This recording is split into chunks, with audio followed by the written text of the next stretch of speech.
വായിക്കുന്ന തിരുവചനം ഉൽപ്പത്തി പുസ്തകം 26-ാം അധ്യായം 1 മുതൽ 35 വരെ. ഉൽപ്പത്തി പുസ്തകം 26-ാം അധ്യായം 1 മുതൽ അവസാനം വരെ. അബ്രഹാമിന്റെ കാലത്തുണ്ടായ മുമ്പിലത്തെ ക്ഷാമം കൂടാതെ ആ ദേശത്ത് ഒരു ക്ഷാമം ഉണ്ടായി. അപ്പോൾ ഇസ്ഹാക്ക് ഗെരാരിൽ ഫെലിസ്ത്യരുടെ രാജാവായ അബിമേലെക്കിന്റെ അടുക്കൽ പോയി.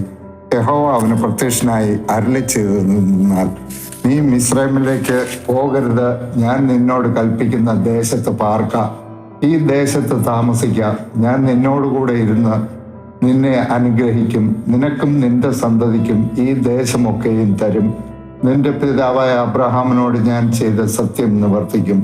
അബ്രഹാം എൻ്റെ വാക്ക് കേട്ട് എൻ്റെ നിയോഗവും കൽപ്പനകളും ചട്ടങ്ങളും പ്രമാണങ്ങളും ആചരിച്ചതുകൊണ്ട് ഞാൻ നിന്റെ സന്തതിയെ ആകാശത്തിലെ നക്ഷത്രങ്ങളെ പോലെ വർദ്ധിപ്പിച്ച് നിന്റെ സന്തതിക്ക് ഈ ദേശമൊക്കെയും കൊടുക്കും.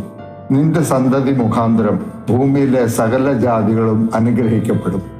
അങ്ങനെ ഇസ്ഹാക്ക് ഗെരാരിൽ പാർത്തു. ആ സ്ഥലത്തെ ജനം അവന്റെ ഭാര്യയെക്കുറിച്ച് അവനോട് ചോദിച്ചു. അവൾ എൻ്റെ സഹോദരി എന്നവൻ പറഞ്ഞു. റിബേക്ക സൗന്ദര്യമുള്ളവളാകൊണ്ട് ആ സ്ഥലത്തെ ജനം അവളുടെ നിമിത്തം തന്നെ കൊല്ലാതിരിക്കേണ്ടതിന് അവൾ എൻ്റെ ഭാര്യ എന്ന് പറവാൻ അവൻ ശങ്കിച്ചു. അവൻ അവിടെ ഏറെക്കാലം പാർത്ത ശേഷം ഫെലിസ്ത്യരുടെ രാജാവായ അബിമേലെക്ക് കിളിവാതിൽക്കൽ കൂടി നോക്കി ഇസ്ഹാക്ക് തൻ്റെ ഭാര്യയായ റിബേക്കയോടുകൂടി വിനോദിക്കുന്നത് കണ്ടു. അബിമേലെക്ക് ഇസ്ഹാക്കിനെ വിളിപ്പിച്ചു. അവൾ നിന്റെ ഭാര്യയാകുന്നു നിശ്ചയം, പിന്നെ എൻ്റെ സഹോദരി എന്ന് നീ പറഞ്ഞത് എങ്ങനെ എന്ന് ചോദിച്ച് ഇസ്ഹാക്ക് അവനോട്, അവളുടെ നിമിത്തം മരിക്കാതിരിപ്പാനാകുന്നു ഞാൻ അങ്ങനെ പറഞ്ഞത് എന്ന് പറഞ്ഞു. അപ്പോൾ അബിമേലെക്ക്, നീ ഞങ്ങളോട് ഈ ചെയ്തത് എന്ത്? ജനത്തിൽ ആരെങ്കിലും നിന്റെ ഭാര്യയോടുകൂടെ ശയിപ്പാനും നീ ഞങ്ങളുടെ മേൽ കുറ്റം വരുത്തുവാനും സംഗതി വരുമായിരുന്നുവല്ലോ എന്ന് പറഞ്ഞു.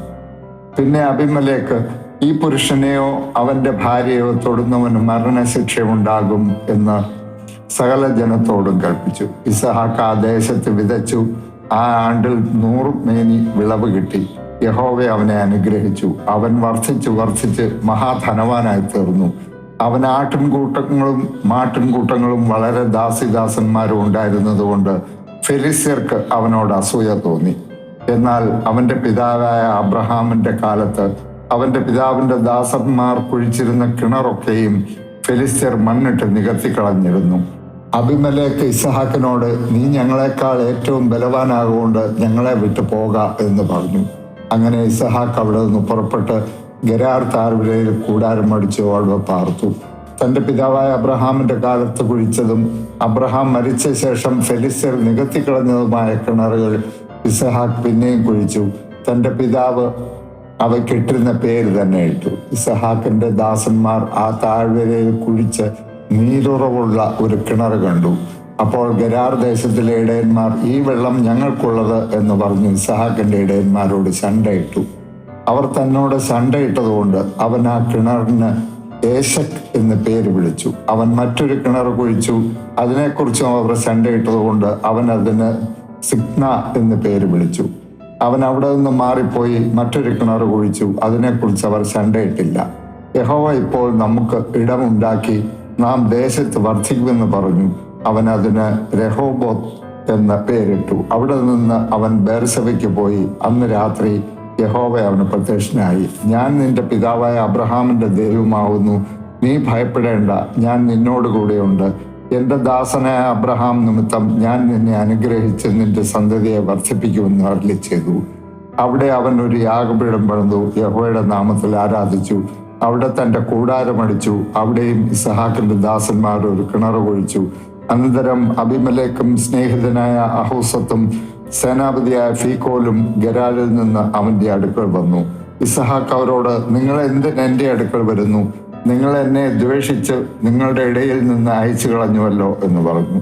അതിനവർ, യഹോവ നിന്നോടുകൂടെ ഉണ്ട്, ഞങ്ങൾ സ്പഷ്ടമായി കണ്ടു. അതുകൊണ്ട് നമുക്ക് തമ്മിൽ, ഞങ്ങൾക്കും നിനക്കും തമ്മിൽ തന്നെ ഒരു സത്യബന്ധമുണ്ടായിരിക്കണം.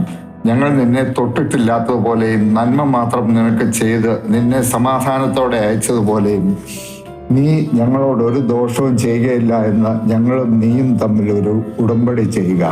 നീ യഹോവയാൽ അനുഗ്രഹിക്കപ്പെട്ടവനല്ലോ എന്ന് പറഞ്ഞു. അവൻ അവർക്ക് ഒരു വിരുന്നൊരുക്കി. അവർ ഭക്ഷിച്ച് പാനം ചെയ്തു. അവർ അതികാലത്ത് എഴുന്നേറ്റു തമ്മിൽ സത്യം ചെയ്ത ശേഷം ഇസഹാക്ക് അവരെ യാത്ര അയച്ചു. അവർ സമാധാനത്തോടെ പിരിഞ്ഞുപോയി. ആ ദിവസം തന്നെ ഇസഹാക്കിന്റെ ദാസന്മാർ വന്ന് തങ്ങൾ കുഴിച്ച കിണറ്റിന്റെ വസ്തുത അവനെ അറിയിച്ചു. ഞങ്ങൾ വെള്ളം കണ്ടു എന്ന് പറഞ്ഞു. അവൻ അതിന് ശിബ എന്ന് പേരിട്ടു. അതുകൊണ്ട് ആ പട്ടണത്തിന് ഇന്നുവരെ ബേർശേബ എന്ന് പേർ. ഏശാവിന് 40 വയസ്സായപ്പോൾ അവൻ ഹിത്തിനായ ബേരിയുടെ മകൾ യഹൂദത്തിനെയും ഹിത്തിനായ ഏലോമിന്റെ മകൾ ബാസമത്തിനെയും ഭാര്യമാരായി പരിഗ്രഹിച്ചു. ഇവർ ഇസഹാക്കിനും റിബേക്കയ്ക്കും മനോവ്യസന കാരണമായിരുന്നു. ഇങ്ങനെ ഈ പാഠം വായിച്ച് അവസാനിക്കുന്നു.